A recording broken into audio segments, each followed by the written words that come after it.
Olá, está no ar mais um episódio do Pod Brasil, podcast do Brasil Salomão. No episódio de hoje, a gente vai falar sobre um tema que, mais dia menos dia, vai chegar à vida de todos nós: a aposentadoria. O bate-papo hoje é com a Fernanda Bonella, nossa sócia, especialista em direito previdenciário, que vai estar aqui tirando as dúvidas, trazendo todas as informações. Comigo aqui na bancada, como sempre, Rodrigo Forcinetti, diretor executivo do escritório, um dos âncoras desse podcast, a quem eu já passo a palavra para apresentar a nossa convidada de hoje. Olá, Evandro. Olá, Fernanda. Seja muito bem-vinda à nossa bancada aqui do Pod Brasil. Um abraço a todos que estão nos assistindo em mais um episódio.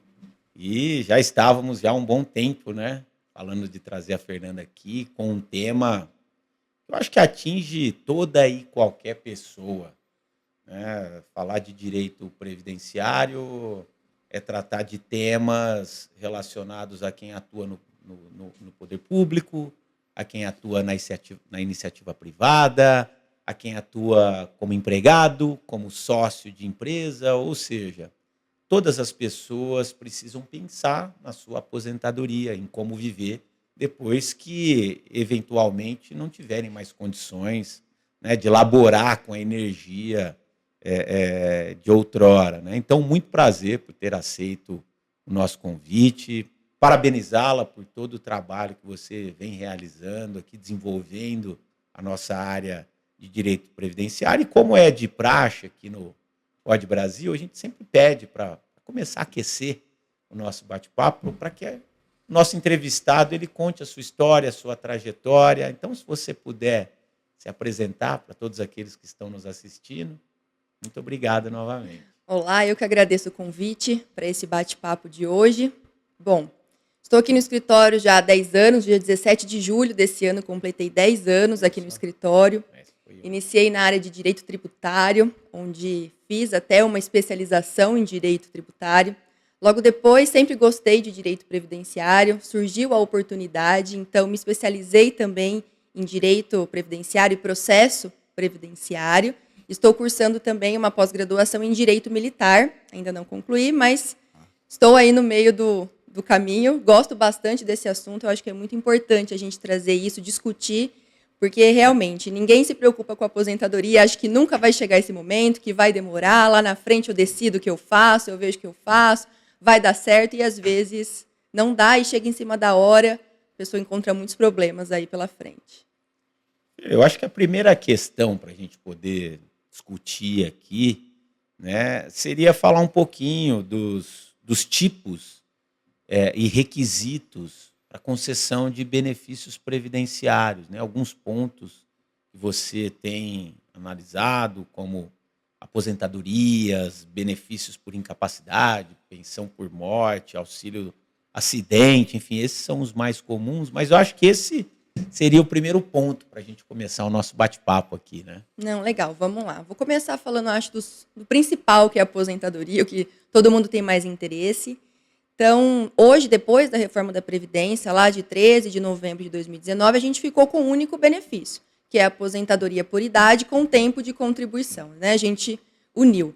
Então, atualmente, quem ingressa no mercado de trabalho agora, para se aposentar, o homem vai ter que ter 20 anos de contribuição e 65 anos de idade, e a mulher, 15 anos e 62 anos de idade. Agora, para aqueles que já estavam no mercado de trabalho, quando da vigência da emenda constitucional, foram criadas regras de transição. Então, o segurado ele pode optar pela melhor regra de transição, ou porque vai completar os requisitos primeiro, ou porque o valor do benefício é melhor. Então, vai ficar a critério do segurado. Então, eu atendo muitos clientes que ficam desesperados. Meu Deus, né? São muitas regras de transição. Como eu sei o que eu faço?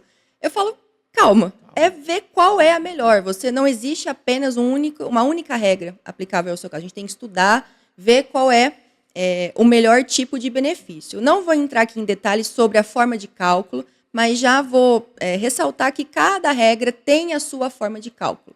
Então, isso impacta, por óbvio, no valor do benefício. Então, é muito importante fazer uma análise bem detalhada. Depois das aposentadorias, então foram criadas regras de transição, 5 regras de transição para aposentadoria por tempo de contribuição, assim chamada antigamente, e uma regra de transição da aposentadoria por idade. Então, mesclando idade, tempo de contribuição mínimo, pontos. Também não vou entrar em minúcias aqui, porque, como eu disse, são muitas regras, né? Pode confundir aí também quem está nos ouvindo, mas é importante realmente sempre procurar um profissional para saber qual que é o melhor tipo de benefício para você. Além das aposentadorias, nós temos a pensão por morte. Então, a pensão por morte, ela é deixada aos dependentes de quem era segurado da Previdência. Então, se você estava aposentado, né, se um segurado era aposentado do INSS quando do seu falecimento ou estava contribuindo para o INSS, seus dependentes têm direito ao benefício de pensão por morte. Atualmente, o valor do benefício é de 60% do valor que a pessoa recebia a título de aposentadoria, ou o que receberia se fosse aposentado por invalidez, né? 50% mais 10% por dependente. Então, se eu tenho um dependente só, 60%. Quanto mais dependentes, aumenta o valor do benefício. Então, os dependentes cônjuge ou convivente em união estável, filhos menores de 21 anos, filhos maiores de 21 anos com algum tipo de incapacidade. Temos também o segundo grupo, né, que são os irmãos. Temos também os grupos dos pais. Então, nesse caso, precisando comprovar a dependência econômica. Temos também os benefícios por incapacidade, né? Antigamente era auxílio-doença, hoje é benefício de incapacidade temporária. E temos a aposentadoria por invalidez, que hoje é incapacidade permanente. Lembrando que não basta estar doente, você precisa estar incapaz para exercer a sua atividade profissional, atual, né, a habitual, a que você exerce, que é o benefício de auxílio-doença, né, incapacidade temporária, ou para todas as atividades, que é o caso da antiga aposentadoria por invalidez, incapacidade permanente, tá? Temos o salário maternidade para as mulheres, né, que dão à luz, que são seguradas da Previdência, e o auxílio-acidente, que é quando você sofre um acidente de qualquer natureza, seja um acidente do trabalho ou não, e você apresenta uma redução da sua capacidade laborativa, seja ela mínima. Tenho direito a esse auxílio-acidente, eu recebo ele para o resto da vida até eu me aposentar. Se eu me aposentei, eu não consigo acumular com uma aposentadoria. Aí cancelo o auxílio-acidente e passo a receber a minha aposentadoria. Acho que os principais benefícios mais importantes são esses. Voltando nessa questão do benefício por morte, né, eu tenho que seguir as regras do Código Civil no tocante à sucessão, ou não? Eu posso designar quais serão os meus beneficiários. Então, por exemplo, imagine que eu tenho uma esposa e mais 2 filhos, ambos menores de 21 anos, ou seja, eles estariam legitimados a receber, mas eu cadastro lá no INSS que eu quero deixar só para minha esposa. Isso é possível ou não? Eu tenho que seguir as regras do Código Civil, eu tenho que estabelecer os direitos iguais, então, tirar um filho, deixar só, enfim, essas coisas. Certo. Na verdade, não é possível você escolher os seus dependentes. A gente, na verdade, segue a lei da Previdência Social. Então, lá já é apresentado o rol de dependentes para o benefício de pensão por morte. São 3 tipos, 3 categorias, né, de dependentes, e a existência de um dependente na primeira categoria já cancela o direito dos dependentes das outras categorias de receberem esse benefício, tá? Então, normalmente os dependentes, né, mais tradicionais é mesmo cônjuge, convivente, união estável, como eu disse, e os filhos, tá? Filhos tanto legítimos quanto e filhos adotivos. E eles concorrem ou não? Concorrem, eles recebem o percentual dividido, isso mesmo. Então, assim, nós temos apurado o valor do meu benefício, né? 50% do valor da aposentadoria de quem faleceu ou do que teria direito se estivesse aposentado por invalidez. Então, conforme for aumentando o número de dependentes, eu vou aumentando a porcentagem. Um dependente 60%, 2%, 70%, até 100% daquele valor. E aí, este valor de 100%, ele é dividido igualmente entre a quantidade de dependentes. Tá? E a viúva ou o viúvo não tem nenhuma regalia nesse cômputo. Ele é mais um e divide com todos por cabeça. Perfeito, mais um e divide por todos. E depois nós vamos falar um pouquinho de planejamento, mas eu mesmo, né? Você já fez algumas análises. Para mim, minha carteira, sou registrado desde 1995, né? E sempre trabalhei mesmo quando entrei aqui, trabalhei, né? Trabalhar sempre, mas estou dizendo assim, no regime seletista, quando eu entrei no escritório, óbvio que o nosso regime é distinto, né? Uma sociedade, mas... Isso que eu ia dizer, esse registro seu não é daqui, não. Não. Começou lá no escritório de contabilidade do meu pai, trabalhava mesmo, não era registrado por ser filho, não. E depois comecei a dar aulas, né? Onde você também se encontra no regime seletista.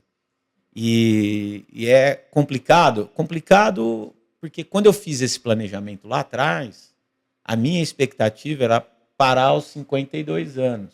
Já está chegando. Mais 5 aninhos eu, em tese, estaria com a minha situação resolvida. Falta tudo isso, ainda 5 anos. 5 anos. Andrei muito na estrada de terra, né? Tem nenhum luxo ainda. Pegando esse gancho. Mas aí, só para finalizar, né? E conforme a Fernanda, nós tivemos mudanças no regime previdenciário.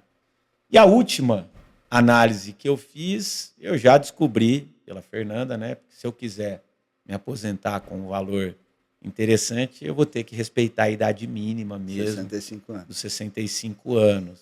Né? Então, porque não adianta também, né, Fernanda? E aí eu só estou puxando o gancho para a gente falar de planejamento previdenciário. Às vezes as pessoas ficam naquela ansiedade de querer aposentar rápido, só que ela vai perdendo valores.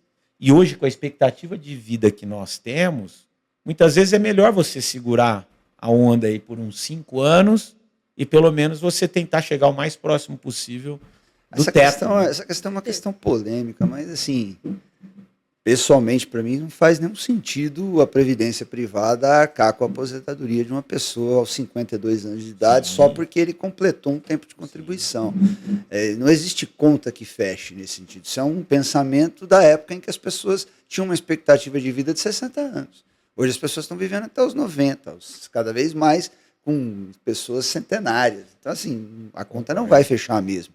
E eu ouvia essa semana vozes dizendo que já é necessário fazer outra reforma, porque aquela que foi feita agora em 2019, há 5 anos atrás, já não está mais servindo para equilibrar as contas. Mas falando em planejamento, né, o Rodrigo falou um pouquinho disso, né, quando ele fez o planejamento dele. Né? Esse é um tema que ninguém pensa muito que vai parar um dia, né? Mas esse dia chega, né? E mais rápido que a vida passa muito depressa, né? Quando a gente vê, a gente tem filhos adultos, já é avô e o tempo vai passando. E esse planejamento. O senhor já é avô? Já sou avô. E você vê, né? Eu sou mais novo que ele, né?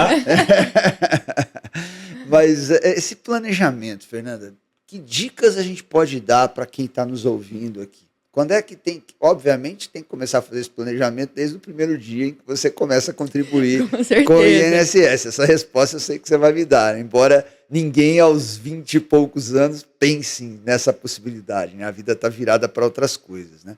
Mas o planejamento, quais são os pontos principais dele? Como é que o que tem de segredo nessa história? O que a gente pode tirar de proveito fazendo o planejamento no que diz respeito a ter uma melhor remuneração até na época da aposentadoria? Bom, vamos lá. O planejamento previdenciário, ele é muitíssimo importante, como o Rodrigo falou agora há pouco, às vezes o cidadão fica tão agoniado em querer aposentar com tanta pressa que, às vezes, por poucos meses, ele acaba perdendo R$1.000, R$2.000 no valor mensal do seu benefício. Você multiplica isso pelo tempo que ele vai ficar vivo. Isso. Esse que é o ponto. Esse que é o ponto. Então, assim, é muito importante para a gente verificar o melhor retorno sobre o investimento. É isso que eu sempre falo. Quando nós fazemos os planejamentos previdenciários aqui no escritório, eu sempre gosto de colocar a informação do retorno sobre o investimento. Então, nós pegamos a expectativa de vida do brasileiro hoje e fazemos uma comparação com quanto ele vai receber a título de benefício previdenciário e quanto ele vai contribuir até a data dessa aposentadoria dele. E nos dá esse retorno, quanto a partir de qual idade e quanto que ele vai receber até essa expectativa de vida em termos de lucro, vamos dizer assim, com base no que falta contribuir e no que ele vai receber. E muitas vezes, nem sempre o benefício de maior valor é o melhor, porque às vezes ele vai ter que esperar um pouco mais até essa data, tem que continuar contribuindo até lá, por ser um contribuinte obrigatório, né? E faz essa comparação. Então, nem sempre o benefício de maior valor é o melhor. Mas, às vezes, esperar vai ser melhor para você, em termos de valor de benefício. Então, a gente tem que fazer essa análise para que o segurado faça as contribuições corretamente também. Porque tem gente que contribuiu a vida toda com base no salário mínimo, não era registrado, era um empregado, contribuições baixas, agora chega perto de se aposentar, quer aumentar o valor da contribuição. Não, estou recolhendo pelo teto faz 2 anos já. Está perdendo dinheiro, está jogando dinheiro fora. Aplica num CDB, né, que o juros está 10% ao ano. Você está jogando dinheiro fora, porque vai ter pouco impacto. Agora, com a reforma da Previdência, você usa todas as suas contribuições, você não descarta mais as 20% menores. Então, assim, a gente tem que fazer essa análise também para ajudar a pessoa a economizar. Não só a ganhar dinheiro lá no futuro, mas economizar agora também na contribuição. E é importante também salientar que quando você faz um planejamento previdenciário, ele não é para sempre, porque a gente tem que se atentar que as regras mudam. Né? Existem essas reformas grandes aí, né, que impactam, que são noticiadas na mídia, só que existem as pequenas reformas também que são internas, lá dentro do INSS, alguns requisitos, algumas burocracias adicionais. Então, é sempre importante atualizar... Revisar o planejamento. Revisar o planejamento, porque muda toda hora. Não há um direito adquirido enquanto não cumpridos os requisitos. Perfeito, né? É isso mesmo. Eu escuto muita informação equivocada nesse sentido. A pessoa fala, nossa, mas eu vou procurar a justiça, porque a regra é aquela de quando eu comecei. Não é. É por isso que existem os períodos de transição, todo esse tipo de coisa. E tem ainda, né, Fernanda, dentro da questão do planejamento, períodos passados que não foram recolhidos devidamente. Tem essa discussão também que envolve se vale a pena eu regularizar algumas pendências, né? Isso faz parte desse planejamento. O planejamento é importante também, por isso mesmo, porque às vezes o segurado acha que por ter sido registrado, né? Estava lá na empresa, estava tudo bonitinho. Só que na maioria dos casos isso não acontece. Tem contribuições faltando, sem período de fim de vínculo no CNIS, né? CNIS é um documento onde constam todas as suas contribuições lá dentro do INSS. Algumas contribuições foram feitas fora do prazo, às vezes como contribuinte individual. Então, assim, a gente faz uma análise de todo o CNIS também, que é esse documento. A gente assessora a regularização desse CNIS para quando você for pedir a sua aposentadoria lá na frente, é só fazer o pedido. Só fazer o pedido. Hoje está tudo automatizado também, não sei até que ponto isso é bom, mas tudo bem. Faz o pedido, rapidamente é concedido o benefício e não tem essa dor de cabeça, porque tem muita gente que deixa para resolver na hora de se aposentar, tem esses problemas e o benefício demora 2, 3 anos para ser liberado. Então, é importante também fazer essa análise de toda a contribuição passada, se está tudo certinho, o que a gente pode regularizar, o que a gente pode acertar. Tem solução para tudo. A gente só não dá solução para a morte aqui, de resto. Exatamente. A morte é algo certo, né? Mas tem outras coisas que podemos fazer para tentar postergá-la e amenizar os seus efeitos. Mas imagina que eu sou empregado de uma empresa e ela não recolheu direito da forma correta as minhas contribuições, seja com erros de código, seja com erros, seja por não pagamento. Isso tem uma afetação no benefício? Eu posso ter algum prejuízo com isso? Bom, o empregado, via de regra, não pode ser prejudicado pela desídia do seu empregador. Tá? O que a gente orienta é o seguinte, de que forma que ele pode ser prejudicado? Algumas vezes o empregador não faz o recolhimento da contribuição previdenciária, que é com base na sua remuneração. Então, existem pessoas que recebem o teto, acima do teto do INSS, mas não consta lá no CNIS essa remuneração. Então, se você vai se aposentar, você apresenta os seus documentos que comprovam um vínculo de trabalho, o INSS vai considerar o seu vínculo de trabalho, data de início, data fim, se você comprovou. Acontece que se ele não tem a comprovação das contribuições, das remunerações, ele utiliza como salário de contribuição para o cálculo o valor do salário mínimo. Então, quem recebia pelo teto é prejudicado. E muita gente não guarda documentos da empresa, os olerites, Olha. comprovantes de pagamento, né? Isso é uma informação preciosíssima. Ou seja, Preciosíssimo. descartar o lerite é algo impensável. Impensável. Se no futuro Eu você... só vou guardar documentos pelo prazo de 5 5 anos. Não, é. Nesse caso... É a vida toda. Não. Nesse caso é a vida toda. Ou vocês CNIS. podem anualmente analisar o CNIS, baixar o CNIS, é facinho, entra lá no aplicativo aprendi do com a meu doutora Fernanda INSS, lá no aplicativo do meu INSS, vai na opção extrato de contribuição e faz o download. É rapidinho guarda quando o isso. sistema está funcionando, É. faz o download e verifica se todas as contribuições estão lá. Ele é de fácil acesso ao documento, você consegue compreender também facilmente o conteúdo dele. Então, assim... E esse que diz que está na plataforma, precisa baixar e guardar também, ou é melhor deixar lá? Não, o CNIS Tá lá, pode... né? Vai ficar, Ô, Evandro, eu guardo, viu? Toda vez eu salvo lá nos meus arquivos, porque eu nunca sei se o que pode acontecer. Com o sistema. Hoje os dados, né, são corrompíveis. Hoje nós temos tantas fraudes por aí. Eu acabo sempre... Salvando. Fui orientado pela doutora Fernanda, pelo menos uma vez por ano lá no final. Eu Seu tento, acesso, tento A fazer o gente acesso. tem observado nas últimas décadas, né, uma formalização das atividades. Começa desde lá do regime de microempresa até o simples, né? O simples já para negócios um pouquinho mais robustos, mas o nascimento dele vinha no sentido de você formalizar uma mão de obra que era informal e ela passar. Isso O MEI, né? eu ia chegar aí. Isso ganhou um ápice gigante com o MEI, porque a legislação trabalhista tem recebido flexibilizações que permitem hoje você ter contratos com pessoas jurídicas. O MEI tem essa característica, é um CNPJ, né? E o recolhimento do MEI, ele dá às pessoas que são titulares desse CNPJ também o direito à aposentadoria, né? Isso mesmo. Foi muito bom você tocar no assunto do MEI, porque o MEI é muito delicado. Eu recebo também... Tem algum pulo do gato aí? Isso, tem um pulo do gato e tem também pegadinhas, que os segurados precisam ficar atentos. O MEI, Tem existe um gente recolhimento... trabalhando aqui na produção que vai querer saber dessa informação. O MEI, ele tem um recolhimento... Temos MEI Ele tem um recolhimento simplificado, que é para ajudar o trabalhador. Então, 5% sobre o valor do salário mínimo. E isso dá acesso aos benefícios previdenciários. Então, benefício por incapacidade, né? Salário maternidade, pensão por morte, só que só dá direito à aposentadoria por idade e no valor do salário mínimo. Tá? Então, já vi casos em que a pessoa contribuiu vários anos pelo teto, aí passou a fazer MEI, e em alguns casos fez o MEI, porque exercia uma atividade que precisava disso para fins legais, fez o MEI, recolhia 5% do salário mínimo e continuava recolhendo quase o teto por parte do outro salário. Na hora de se aposentar, o INSS simplesmente priorizou o MEI e deixou apenas as contribuições de salário mínimo. E é lícito? Não é correto. A gente precisou apresentar recurso, mostrar que foi feito o MEI para fins legais, só que existiam as outras contribuições.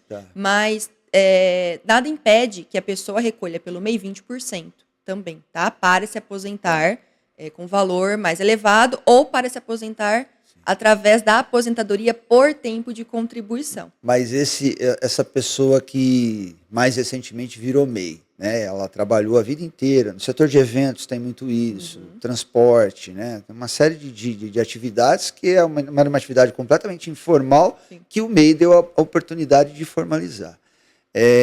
Essa pessoa, então, significa que quando ela completar os 65 anos, se ela for homem, e quanto 62 mulheres. 62 mulheres, ela tem direito à aposentadoria por idade. Isso mesmo. Mesmo que ela tenha recolhido 3 anos? Não, tem que completar também o requisito do tempo de contribuição. Tempo de contribuição. Mínimo, então é a mesma coisa, são 20 anos de tempo de contribuição, para a mulher também 20? Não, para o homem 20, para a mulher 15. 15. Então quer dizer que ele tem que ter o homem 65 anos e 20 anos como MEI. Perfeito. E a mulher 62 e 15 anos como MEI. Perfeito. Essa Mas informação também é não importante. precisa ser só tempo de MEI, tá? Se já tiver tempo de Dá pra você contribuição mesclar. anterior, você soma, Se o né? cara foi empregado de alguma empresa... Aliás, eu me recordo, não sei ainda se você encontra muitos problemas assim, mas eu lembro que durante um certo tempo o INSS ele não aceitava acumulação de naturezas distintas. Então, eu passei um tempo como seletista, depois eu passei um tempo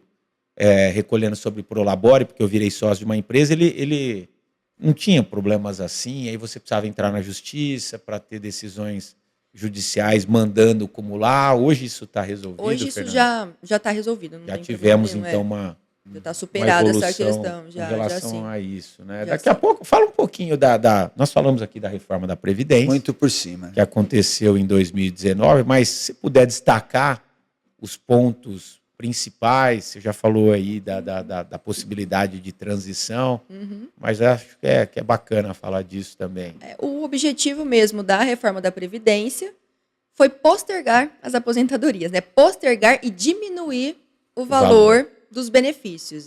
Porque o objetivo é esse mesmo, é tirar esse impacto dos cofres públicos. Porque os segurados que exercem atividades remuneradas, eles são obrigados a fazer o recolhimento para a Previdência. A lei diz isso. Se eu exerço uma atividade remunerada, eu tenho que contribuir para a Previdência. Ainda que já seja aposentado. Ainda que seja aposentado. Se você não contribui, isso, se a Receita descobre isso, a Receita Federal descobre isso, você pode até ser autuado, né? Porque você não pagou a contribuição. Só que as pessoas não contribuem, acham bobeira contribuir para a Previdência Social, e isso impacta, né? Impacta nos cofres públicos. Então, o objetivo da reforma da Previdência foi diminuir esse prejuízo. Então, postergou e diminuiu o valor de benefício. Então, veio as alterações, as regras de transição, como eu disse, né? 5 regras de transição para aposentadoria por tempo de contribuição, a regra de transição da aposentadoria por idade, mexeu na pensão por morte, porque antes você recebia título de pensão por morte 100% do valor que o falecido recebia, né? A título de aposentadoria, independentemente da quantidade de dependentes que você tinha, ou se o dependente tinha incapacidade permanente ou não. Hoje isso já mudou, né? O governo fala, olha, antes existiam 2 pessoas em tese a serem sustentadas, agora é uma só. Não tem por que você ter essa renda, essa mesma renda, né? A mesma renda de antes. Então, mexeu nessa forma, não mexeu na aposentadoria da pessoa com deficiência, ficaram os mesmos requisitos e não alterou a aposentadoria rural, e mexeu no benefício por incapacidade. Veja só, antes, a aposentadoria por invalidez, né, vou usar a nomenclatura antiga, porque todo mundo conhece a aposentadoria por invalidez. Antes, a aposentadoria por invalidez era 100% da minha média contributiva. Então, o valor era bom. E o auxílio-doença, 91%. Então, por óbvio, a aposentadoria por invalidez tinha uma renda melhor, até porque presume-se que quando você está aposentado por invalidez, você está com uma incapacidade total e uma situação de saúde também pior quando comparada, né? Quem recebe um auxílio-doença. Agora, com a reforma da Previdência, mudou tudo. A aposentadoria por invalidez tem renda pior do que o auxílio-doença. E a gente reclama muito sobre isso na justiça. A gente entra com ações pedindo que a forma de cálculo da aposentadoria por invalidez seja a anterior. Porque não faz sentido algum. Quando você mais precisa, quando converte, né, o seu benefício, quando você mais precisa, sua renda ser menor do que quando você recebia o auxílio-doença. Então, trouxeram alterações nesse sentido, de mudar valor, mudar regramentos, mas algumas alterações eu acredito que não foram muito bem pensadas. Tivemos certos problemas aí. Antes da gente entrar, daqui a pouco nós vamos falar um pouquinho de pessoa jurídica também, porque até agora nós só falamos de pessoa física, até a gente tenta aqui trazer alguma elucidação, alguma informação interessante para o público que nos acompanha, né? Quanto ao processo de requerimento da concessão do benefício junto ao INSS, qual é o passo a passo, caso a pessoa não queira procurar um advogado, seu contador, né, que tem uma função primordial, quiser fazer sozinha, qual é o passo a passo?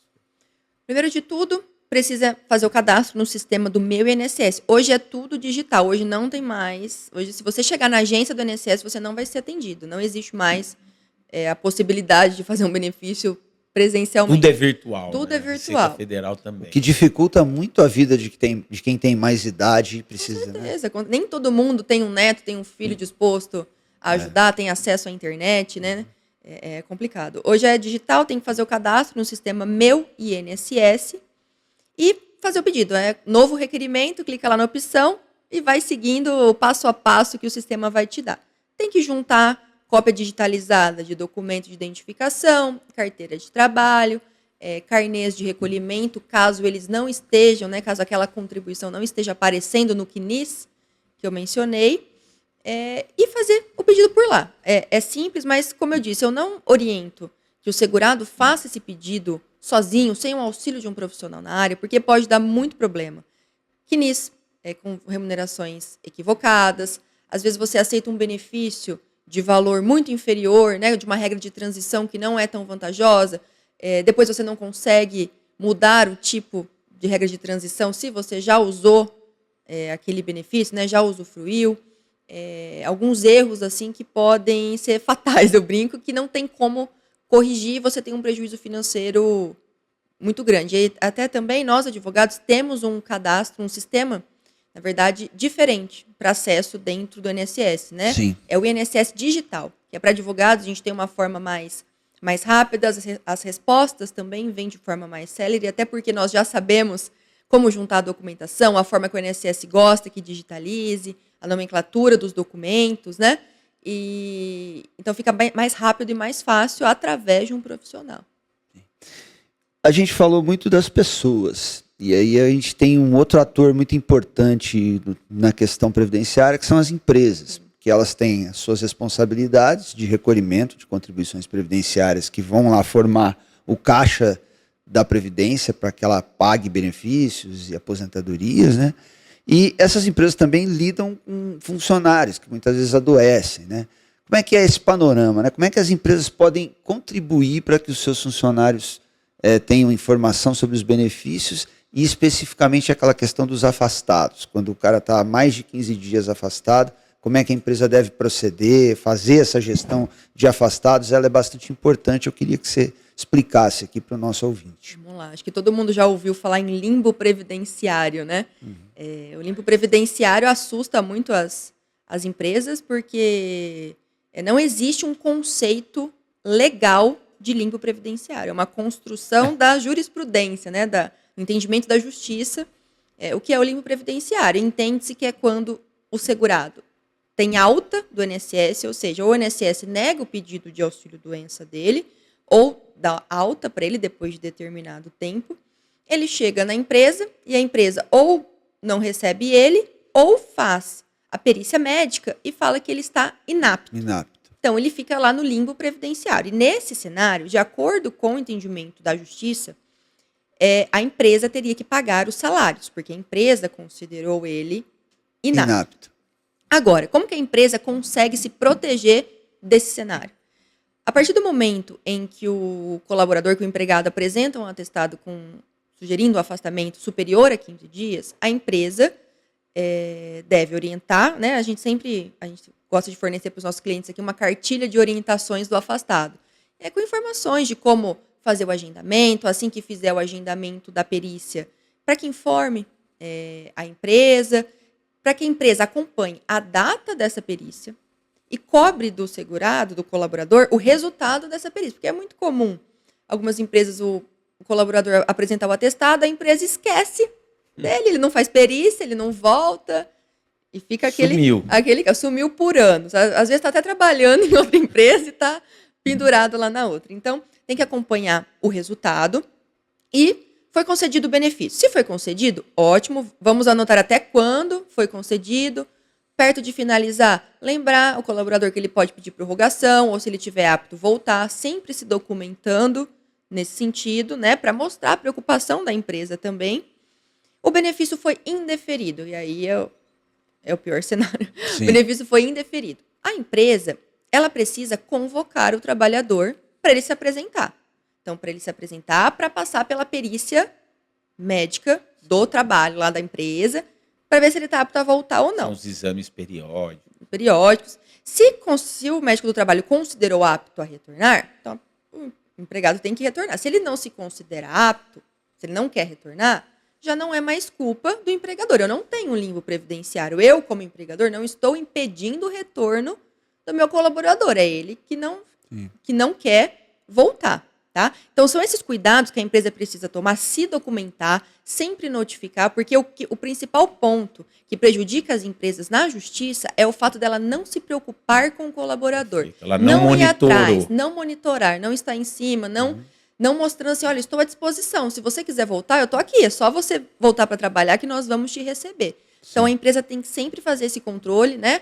No escritório, a gente sempre orienta os clientes, a gente planilha todos os casos, a gente ajuda as empresas aí nesse trabalho, nesse controle que é muito importante. Eu vou aproveitar essa tua fala aí para até dizer, né, o trabalho que você vem fazendo, porque quando se fala em direito previdenciário, de novo, a gente pensa na aposentadoria só da pessoa física. Mas não, eu sou testemunha, a Fernanda vem fazendo um belo de um trabalho aí, principalmente para pessoas jurídicas. Então, acho que seria legal a gente falar um pouquinho desse nosso tipo de atuação, o que nós temos feito para as empresas em geral, na gestão de benefícios previdenciários. Tem a discussão do FAP, que é um assunto sempre também polêmico, isso gera uma contribuição mais onerosa, se não bem observada. Então, fala um pouquinho disso também, Fernanda. Como que a gente pode auxiliar no dia a dia da empresa, além desse monitoramento que você mencionou, chamando a atenção do funcionário, porque é uma responsabilidade da empresa. Com certeza. O primeiro ponto que dificulta a atuação das empresas é que não existe dentro do sistema do INSS um canal de acesso para as pessoas jurídicas, né? Como o segurado entra com o CPF e a senha, a empresa não consegue entrar com o CNPJ e senha para verificar benefícios, como que está a situação. É muito difícil mesmo para a empresa fazer esse acesso. Então, em alguns momentos, por exemplo, quando o segurado se afasta e é concedido um benefício. Existe o benefício por incapacidade de cunho previdenciário, ou seja, quando não tem relação com o trabalho, não é doença do trabalho, não é acidente do trabalho, e existe o de cunho acidentário. E aí é que pega, aí que é o ponto. São os benefícios concedidos a título acidentário, o famoso B91, que a gente fala. Nesse caso, quando é concedido um benefício previdenciário, existe um aumento do FAP da empresa. Então, quanto mais benefícios acidentários a empresa tem, maior vai ser, em resumo, o tributo que ela vai pagar no final do ano. E alguns benefícios que são concedidos a título acidentário são concedidos de forma indevida. Não é acidentário, é previdenciário. O perito sequer analisa realmente o que aconteceu, apenas acredita que aquilo é uma doença do trabalho, sem fazer uma análise, sem seguir o que a legislação dita, né? O famoso nexo técnico epidemiológico, o NTEP, que a gente fala, as pessoas jurídicas vão conhecer bem esse termo. Então, nós conseguimos, nesse primeiro momento, ajudar a empresa a fazer essas defesas, a empresa pode se defender, só que ainda de forma, nesse caso, o protocolo de forma física, né? Nós temos que identificar a agência que concedeu o benefício, apresentar a defesa, lembrando que eu tenho que ver o tipo de nexo que o perito aplicou. Tá? Eu tenho 3 tipos de nexo. Caso a cada nexo é um tipo de defesa diferente, então, e tem um prazo diferente. Então, tenho que ver qual é o tipo de defesa. Eu envio a minha defesa com carta com AR. Olha só, hein? Carta ainda com AR, ainda existe. Ou Correio sobrevive. Isso. Ou agendo no INSS e vou presencialmente fazer o protocolo. E aí eu tenho que acompanhar. Porque se você deixar também a defesa lá no INSS, fica 2, 3, 4, 5 anos sem qualquer resposta. Então, para quem está nos assistindo aí, uma contribuição previdenciária, esquece a empresa que está no Simples, mas ela gira em média 28,5% aí da folha de salários. Quando eu tenho agravantes como esses eventos acidentários em decorrente do trabalho, essas contribuições elas vão sendo majoradas, né, pelo RAT, pelo FAT, o GIL-RAT, né, que são todos esses nexos de causalidade que tem um fator. Então, apesar de toda a burocracia, de toda a dificuldade, vale a pena necessário. a gente se organizar para isso, né, Fernando? Não, com certeza. E quando eu falo de FAP, eu tenho pressa, Exato. né? Porque anualmente o extrato FAP ele é divulgado. Então, eu tenho pressa que aquele meu benefício que foi indevidamente concedido como acidentário, que ele não seja incluído naquele extrato que vai sair. Então, eu preciso pressionar. Então, eu tenho um prazo, em determinado prazo, o INSS não analisou, a gente pode entrar na justiça pedindo que a análise dessa minha defesa seja feita pelo INSS, tá? Então, a gente ajuda nesse sentido. Tem as contestações de FAP também, porque por muitas vezes, às vezes benefícios que também já foram desclassificados, né, vamos dizer assim, como acidentário, ainda lá constam benefícios que não deveriam estar naquele extrato, porque dizem respeito a anos anteriores que não são daquele período. Então, existem erros também no extrato FAP. Então, deve ser analisado, pode ser contestado. Então, a atuação precisa ser, assim, bem, bem forte e tem que ser em cima. Diariamente acompanhando, analisando. Documento, avaliações. Isso aí. Os PPPs que a gente fala também, do exercício da atividade do colaborador, o LTCAT, que é o laudo das condições de trabalho, esses documentos precisam ser muito bem elaborados, precisam estar atualizados, porque nós utilizamos esses documentos para embasar as defesas de benefícios concedidos indevidamente a título acidentário. Então, os EPIs que eu forneço precisam estar corretamente elencados lá, os códigos dos EPIs precisam estar corretos, a eficácia dele ou não, que as pessoas jurídicas também acham que vou colocar qualquer coisa aqui e beleza. Não é assim que funciona. Nós, advogados, olhamos tudo. Já vi, eu já ganhei casos, né, perante o INSS, por erro de preenchimento no PPP, que falava que o EPI era eficaz, só que o código do EPI não tinha nada a ver com o EPI que deveria ser fornecido, então, por óbvio, não era eficaz. Então, tem que prestar muita atenção nisso. A gente também auxilia as empresas no preenchimento desse PPP, de acordo com a legislação também. Legal, muito bom o papo, Fernanda, mas o tempo passa rápido aqui, quando a gente vê, a gente vai chegando ao fim. E antes de eu passar ao Rodrigo para ele fazer o encerramento, eu queria te cumprimentar.